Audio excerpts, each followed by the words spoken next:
There's a very good article about the plan to make Trump dictator that is in Salon, written by our friend Chauncey De Vega. I encourage you to take a look at the article. What I want to impress upon you right now is that the right has a much more specific and actionable plan if Trump is elected to make him a de facto dictator than you might know, than you might believe. Chauncey argues in his article that Donald Trump right now in 2023 is effectively a dictator in waiting. He has already started to threaten to put his enemies in prison and to do even worse things to them. He's talking about killing them. Chauncey's article talks about Trump's violent and dangerous behavior. His interview with Glenn Beck, where he says, I would imprison my enemies. Yeah, I'm going to have no choice. Listen, they're doing it to us. We're going to have to do it to them. Of course, there's no evidence that Joe Biden is doing anything when it comes to Trump's criminal charges. Donald Trump has talked about the infrastructure that his advisors are creating in which he would implement Agenda 47 and Project 2025, and this would make Trump a neo-fascist dictator in the United States. I am rarely hyperbolic on this program.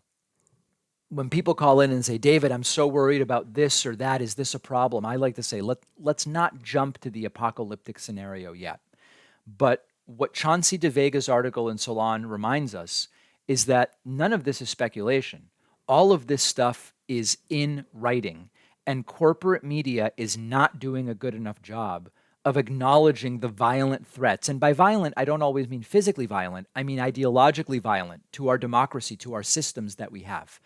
And what Chauncey De Vega urges people to do is to resist that first and foremost by ensuring that Donald Trump or DeSantis or whoever are not elected in 2024. Now let's talk about Agenda 47 and Project 2025. So many of you wrote to me about this over the last week. First, Agenda 47. Agenda 47, Trump would be the 47th president. That's the whole gist of the number. Agenda 47 is basically the harebrained and dangerous policy proposals that we've heard from Trump sort of over the last year, 9 to 12 months or so. And this includes things like, we'll take all the homeless people from cities, force them out into some camp. If it's in California, it would be in the desert. If it's, I don't know, in the South, it would be in some rural area. This is Trump's idea. We're going to force homeless people into camps, get them out of cities where they are reducing property values. We've talked about why it's crazy and it doesn't work. It wouldn't work. Agenda 47 calls for the death penalty for human traffickers and drug dealers. Trump has talked about that before.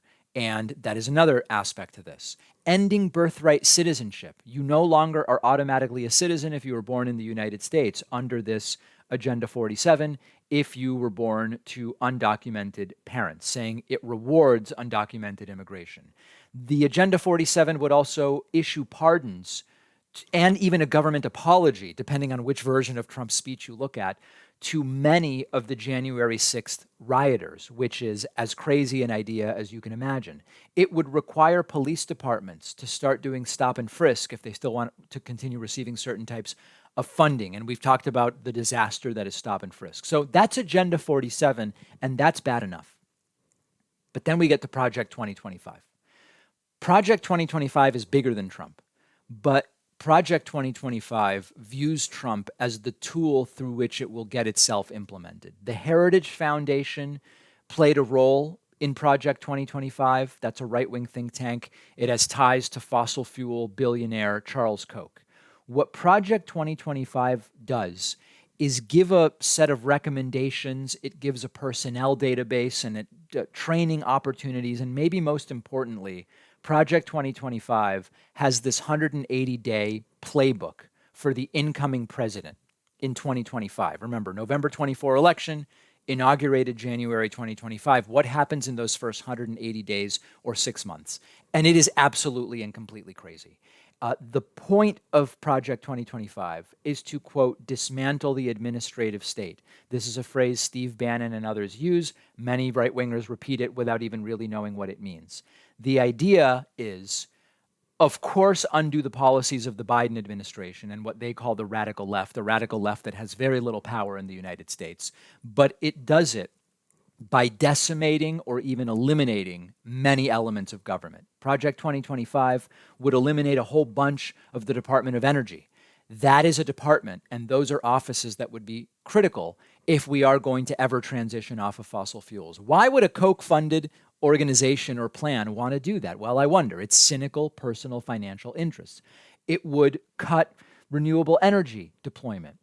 It would also push for ending birthright citizenship for U.S.-born people in the U.S. with undocumented parents. It would also issue pardons to many of the rioters. It would also require police departments to implement stop and frisk.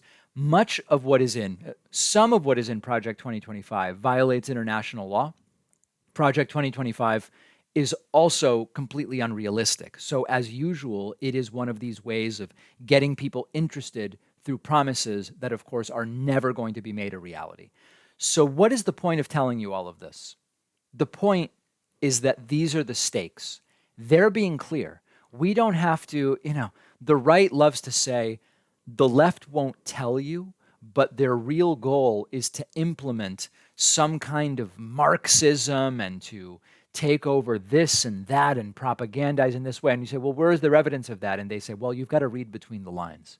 With Project 2025 and Agenda 47, you don't need to read between the lines. If they win in 2024, particularly if Trump wins in 2024, this is what they are going to try to do. Much of it is totally unrealistic. Some of it they might actually be able to accomplish. A theocratic dictatorship based on their view of Christianity is the end goal.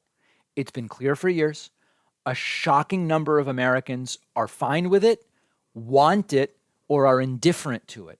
And if it means that they get more power, they throw the Constitution in the trash. We almost saw them do it in January of 2021 on January 6th. So we know that they will try. It's up to us to make sure that they don't. We'll be here throughout the entire process. I hope you're signed up on YouTube. We're going to take a quick break and then continue with the day's news. People in my audience trying to quit smoking or vaping, this is for you. You can't vape or smoke inside. You're tired of people seeing you put those little pouches in your lip. There is a nicotine alternative that people won't notice to help you quit. Zippix nicotine toothpicks. Our sponsor Zippix makes the only nicotine toothpick on the planet that is FDA registered. You can use it anywhere, work, restaurants, airplanes, sporting events, after a meal. The toothpicks stay in a convenient little tube that goes in your pocket or on your keychain. It's way more convenient than carrying around a huge can of pouches all day or a whole bunch of gum or whatever the case may be. Zippix nicotine toothpicks come in flavors like peppermint watermelon, sweet wood, cinnamon, whiskey. If you're not a nicotine user, try out their B12 toothpicks with caffeine instead, a quick and easy alternative to coffee. Do your lungs a favor, cut the cigarette smoke, cut the vape juice. Quitting has never been easier with Zippix nicotine toothpicks. Go to zippix.com, get 10% off with the code PACMAN10 at checkout. The link is down below.